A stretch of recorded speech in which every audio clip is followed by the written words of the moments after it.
भगवान का वास्तविक स्वरूप का वर्णन किया।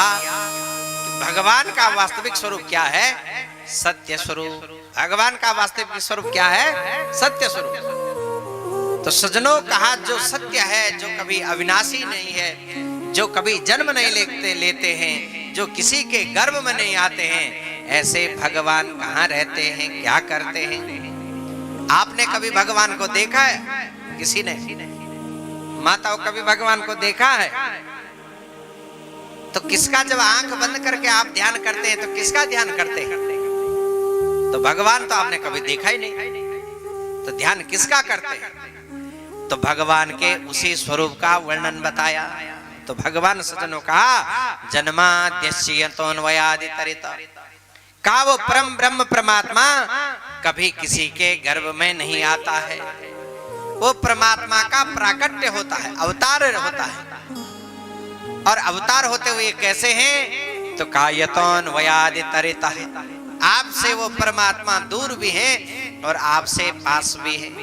वो भगवान आपके पास भी हैं और आपसे दूर भी हैं। अब कैसे? उदाहरण के लिए आपको बताएंगे। अभी सूर्य देवता कहाँ है? कहाँ है सूर्य देवता? यहाँ है कि कहाँ है? यहाँ है। और दिल्ली में फोन लगाओ तो उनको पूछो सूर्य देवता है वहां, तो क्या कहेंगे? यहाँ भी है। और वृंदावन फोन लगाओ तो क्या कहेंगे? यहाँ भी है, सब जगह है। और अभी माताओं को एक दो मट्टी के घड़े पानी भर करके दे दिया जाए तो पूछा जाए सूर्य देवता कहाँ है, तो सूर्य देवता आपके उस घड़े में भी आ जाएंगे। कल दिन में प्रैक्टिकल करना, सूर्य देवता उस घड़े में आ जाएंगे। अब आप कहेंगे हमारे घड़े में है, तो हम कहेंगे निकाल के हमको दो, तो ज्यों आप हाथ डालेंगे पानी हिलेगा और वह सूर्य गायब हो जाएगा। फिर पूछो कहाँ है, तब आप बताएंगे आकाश में है। तो सज्जनों, वो पूर्ण ब्रह्म परमात्मा भगवान आपके पास भी हैं, जैसे घड़े में है वो आपके पास है और आपसे उतने ही दूर भी हैं। अगर आप उनकी अनुभूति करो हमारे पास में है तो वे आपके पास में है, और अनुभूति करो आपसे दूर है तो वो भगवान आपसे दूर भी हैं। और कहा रहते कहाँ हैं भगवान? हैं कैसे? स्वरूप कैसा है? दिखते कैसे हैं? और रहते कहाँ हैं? तो कहा भगवान इधर उधर मंदिरों में कहीं रहते नहीं है। वो पूर्ण ब्रह्म जो परमात्मा है, कहा वो कहाँ रहते हैं? तो हमारे शरीर के मध्य भाग में ही विराजमान है भगवान। कहाँ विराजमान है? हमारे शरीर के मध्य भाग में। अब शरीर का मध्य भाग बताओ कहाँ है? कहाँ है?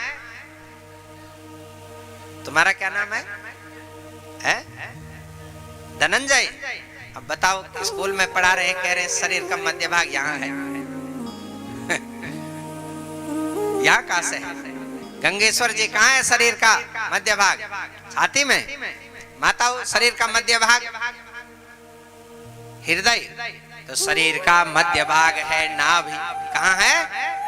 जो हमारी नाभि है, ये नाभि क्या है? शरीर का मध्य भाग। और सज्जनों, इस नाभि कमंडलों के इर्द गिर्द आप डॉक्टरों के पास जाएंगे तो कहेंगे गर्भ जल है। क्या कहेंगे? जल, नाभि के इर्द गिर्द। और जो जल है वही क्षीर सागर है।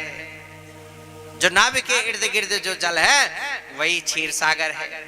और उसी क्षीर सागर के बीच में नाभि में, नाभि कमंडलों के इर्द गिर्द, वहीं पर भगवान विराजमान रहते हैं हमारे शरीर में ही।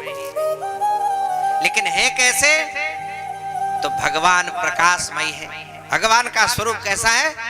प्रकाशमय, ज्योतिर्मय। तो सज्जनों, आप दिया जलाते हैं तो दिया जब जल जाता है, दिया के ऊपर का जो प्रकाश होता है कितना होता है? लो, इतना सा। तो उसी लौ के भांति भगवान अंगुष्ठ मात्र के हैं। वेद कहते हैं भगवान अंगुष्ठ मात्र के हैं, एक अंगुष्ठ के। और एक अंगुष्ठ उसी ज्योति के लौ के बराबर है, लौ के समान है, प्रकाशमय।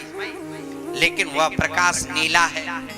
वो नीले प्रकाश के रूप में हमारे नाभि कमंडल के बीच में वो भगवान विराजमान है।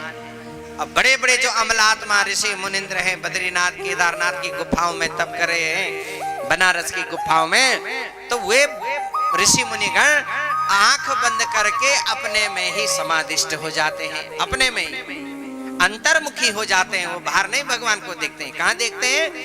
अंदर अपने में ही लीन रहते हैं। अहम ब्रह्मास्मि, अहम ब्रह्मास्मि, मैं ही ब्रह्म हूं और ब्रह्म ही मैं हूं। उसी ज्योति का दर्शन कर लेते हैं।